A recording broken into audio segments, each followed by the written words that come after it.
एक महिला भक्त वृंदावन से बिहारी जी लेकर अपने घर आई और तभी बाहर से गोलू घर के अंदर आया और माँ से पूछता है कि माँ, यह कौन है?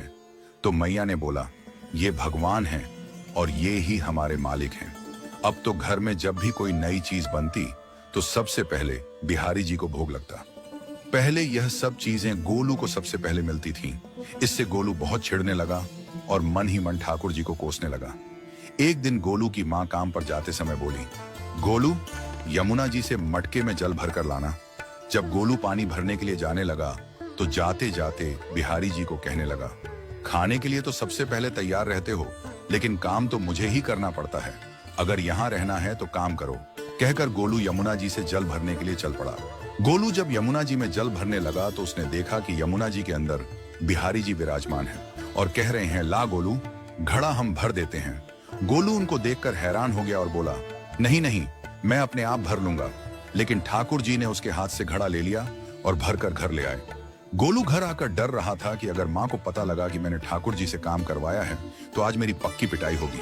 माँ ने घर आकर बिहारी जी को गीले कपड़ों में देखा तो एकदम से हैरान हो गई और कहने लगी कि गोलू, ये जरूर तेरी शरारत है, जरूर तूने ही इन पर जल डाला है। गोलू ने अपनी माँ को समझाने का बहुत प्रयास किया, लेकिन माँ ने उसको डांट कर चुप करा दिया और ठाकुर जी के भीगे हुए वस्त्रों को बदलने लगी।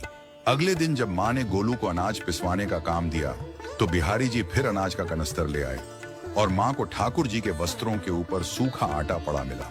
तो माँ ने फिर गोलू को डांटा कि तुझे पता नहीं कि ये हमारे भगवान हैं और तू भगवान के साथ शरारत करता है। आज तूने फिर इनके ऊपर आटा फेंका है। तो गोलू शपथ लेकर कहने लगा, नहीं माँ, मैंने कोई शरारत नहीं करी है। ये तो मेरे हाथ से गेहूं का कनस्तर लेकर खुद पिसवा कर आए हैं। गोलू की माँ आज बहुत गुस्सा हुई। अगले दिन फिर माँ बोली, बेटा गोलू, आज तुम्हारे बाबा बाहर गांव से वापस लौट आएंगे। बस आज का ही काम है, तुम जंगल से थोड़ी लकड़ियां ले आना। गोलू फिर डर गया, कहीं ठाकुर जी फिर मेरे पीछे ना आ जाएं। गोलू ने माँ को बोला कि मैं चला तो जाऊंगा, लेकिन बिहारी जी को समझा लो, वो मेरे पीछे ना आई। उसकी माँ हंसकर बोली, हाँ हाँ समझा दूंगी, तुम जाओ तो सही। गोलू जल्दी जल्दी लकड़ियां लेने जंगल में चला गया और माँ काम पर चली गई। लेकिन उस दिन माँ काम से जल्दी वापस आ गई और देखा बिहारी जी अपनी चौकी पर विराजमान नहीं है। वह तो एकदम से घबरा गई कि कहीं गोलू की शरारत तो नहीं। वह भागी भागी जंगल की तरफ गई।